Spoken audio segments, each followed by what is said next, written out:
All right. So any questions now? We've actually finished the medicine part, and we're going to start the counselling part now. There's about 40 slides left. So if any questions, we might finish just past 6 o'clock, okay? I hope that's okay. Okay, so counselling. So this is like a deep dive into the psychosocial aspect. So obviously WASH is very, very good to try and remind you of what should be asked under this domain, okay? And I would always try and keep the structure, guys.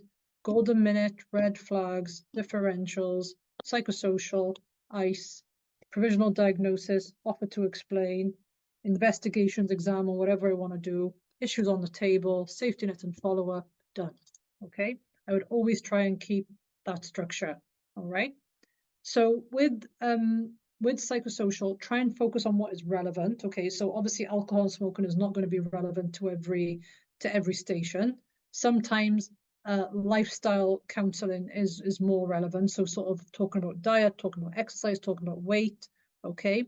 Also, when we're talking about those sensitive things like, you know, you need to lose weight, this is all because of your weight and so on, it might be nice just to say, you know, who's at home to encourage you to implement this? Could, for example, could you and your wife or your husband, could you meal prep together? Could you walk to work together? Could you go for walks together? Could you encourage each other, sort of thing? Okay. And also try to think whether it's practical for them. So for example, a taxi driver who's always in the road, okay, they might not necessarily be able to walk places, okay, but they might be able to meal prep. They might be able, you know, when on their days off to make meals ahead of time for the rest of the week. Okay, so you need to work out what is actually practical for this person. What can they tangibly do, and what can they implement to improve their lifestyle? Okay. For ICE, I did say at the beginning that this is ICE in terms of psychosocial, okay, not the regular ICE. So we might need to make them understand. So if they think, oh, this doctor's going to tell me not to have a burger ever again in my life, you know, we need to just address what does it mean to them when I say to them, you know, if you have time in a counseling station, what does it mean to them when I say to them, you know, losing weight? What sort of feelings does that provoke in them? Is that something negative for them? Do they sort of get put off by that? Does it mean that they're having to restrict? What pre-agenda do they have there? Okay. The only thing that I'll make sure of is that they're not, say they're very obese, okay, that they're not having signs of angina, that they're not having signs of, you know, a breathing issue, like a deconditioning sort of issue. Okay. Okay.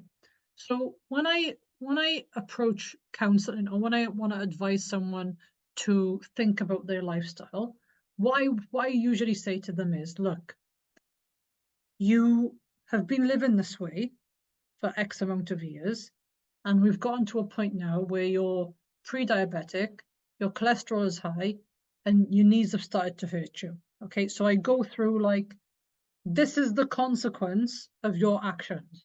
Okay, and then I say to them, but if you decide to lose weight, you might find that X, Y, and Z happens in a positive way.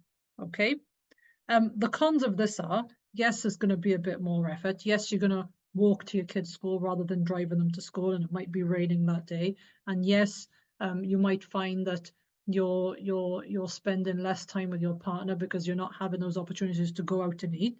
But maybe you can go, so acknowledge the pros, okay, but then acknowledge the cons, but also then say, but maybe actually ultimately maybe you and your partner can switch to more healthy restaurants to visit, or maybe it would be nice to just spend time by walking together somewhere. Okay. And also it's nice when you acknowledge the difficulty. So you say, you know, I realize you're a taxi driver and you're in the street all day taking people from A to B, but you know, I feel like if you had a meal prep, then perhaps you could save more money because you're not going to the petrol station, you're not going to the corner shops to buy something quick. And you know, the meal deals now, they're £5 plus, easy. Okay, so maybe you find that in the long term, you save money. all right? And then you need to discuss with them the sort of what I call the bottom line, okay? You need to say to them, look, some people, they have a carrot approach and some people have a stick approach. If you know what I mean by that, it's basically where I say to them, if you lose weight, you can wear the clothes that you want to wear. You won't be out of breath all the time when you're doing the school run. You know, all these cons. That's carrot approach. Stick approach is, if you don't lose weight, you're going to end up with diabetes. You're going to end up, you know, maybe losing your foot or losing your eyesight or having to have kidney dialysis. Some people, they do better when you give them honey rather than vinegar. They do better when you tell them the pros, and some people, they do better when you tell them the cons and you scare them. Okay, so you just need to perhaps implement both in your counseling stations. So again, just to recap, you say these are your actions, and this is the situation you're in now. We've examined your lifestyle, and if you were to do these changes, these are the pros, but I also realize that here are the cons, okay? But ultimately, it's your choice. You can either A, decide to have a better life and you use the carrot approach, or you can B, decide to die, and that is the stick approach, okay? All right, so just a quick history taken for alcohol. Okay, we might just go over 6 o'clock, guys. I'm very sorry. I'm trying to be thorough, but concise and quick as well. Okay, so with alcohol history taken, the first thing you want to make sure is that there aren't any red flags. So what is that?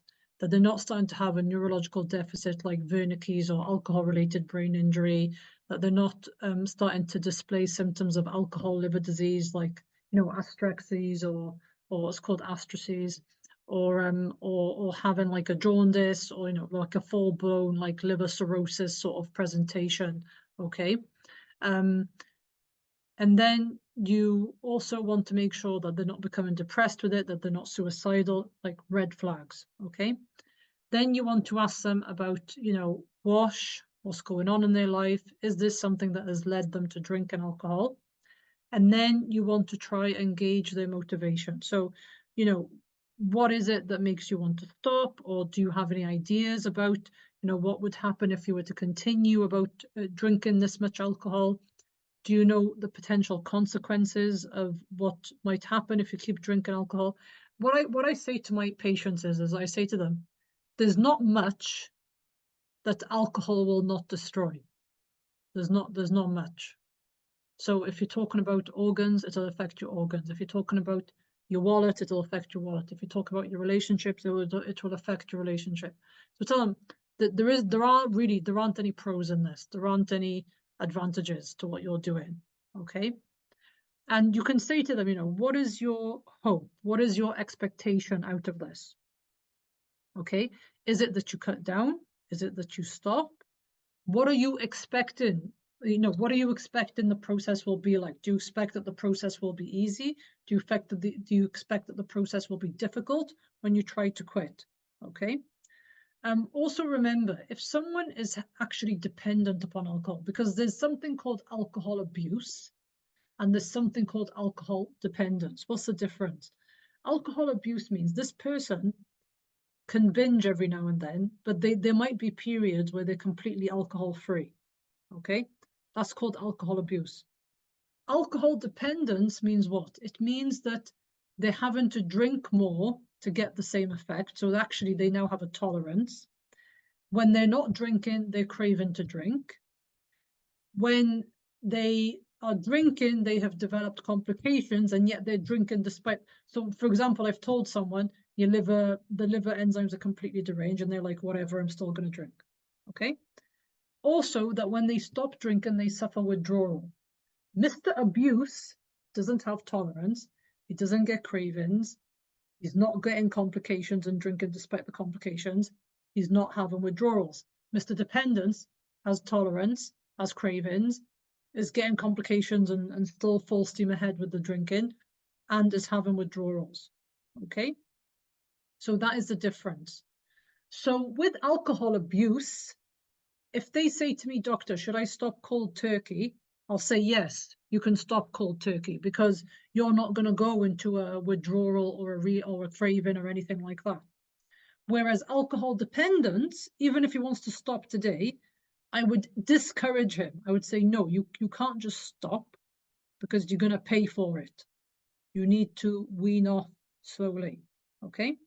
So if we go back to alcohol history taking, you've done the red flags, you've done the psychosocial and understood what his social situation is. He might be homeless.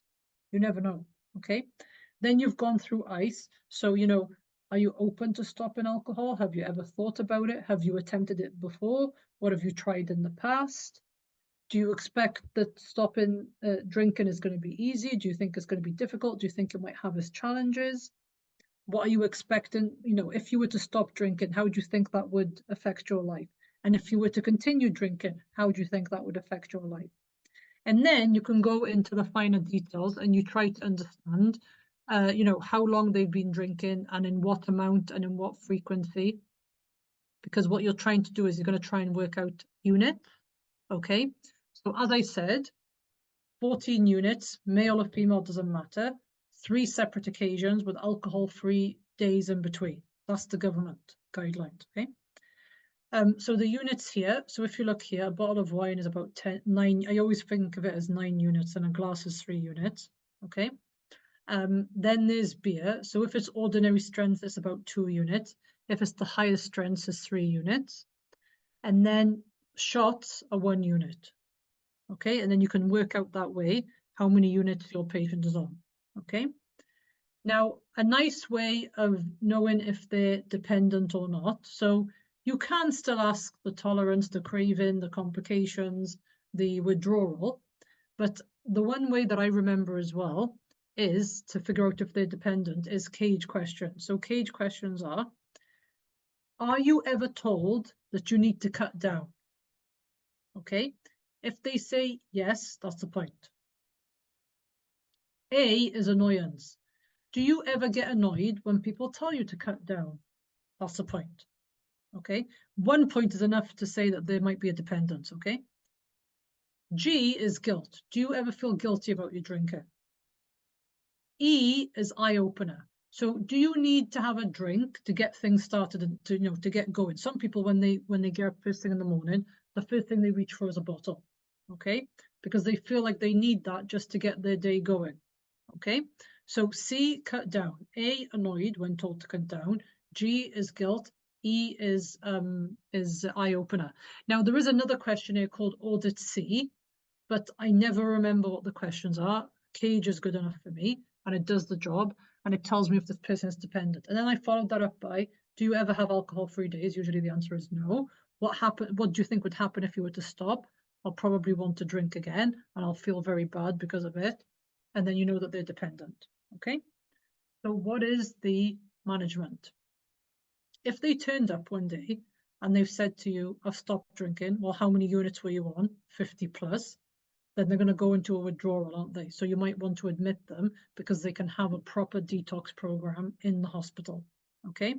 If they're coming in with delirium tremens or seizures or Wernicke's, okay, that all requires admission. All right. As part of ICE, you would have asked them, how do you think it would be best to go about reducing your alcohol intake? Okay. So it might be, okay, I think I need medications. I think I need to stay somewhere.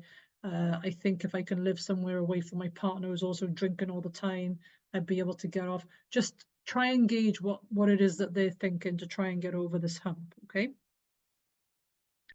Then for dependent drinking management, as I said, avoid sudden withdrawal, so don't get them to stop it suddenly. Put them into a rehab program where they can take medication A to help the withdrawal and cravings, and B to help with them to stop them from relapsing, like disulfiram, so antabuse, okay? That if they drink on that, they'll have a hangover from hell, okay? And then also referring them into an alcohol rehab service helps give them a mentor or someone who can provide them, with mental support as well and advice. okay? And also, as I said at the very beginning, with that guy, give them thiamine. As soon as I understand that they are dependent drinkers, I start them on thiamine because I don't want them getting this, which means they have to be admitted and it's an emergency, okay?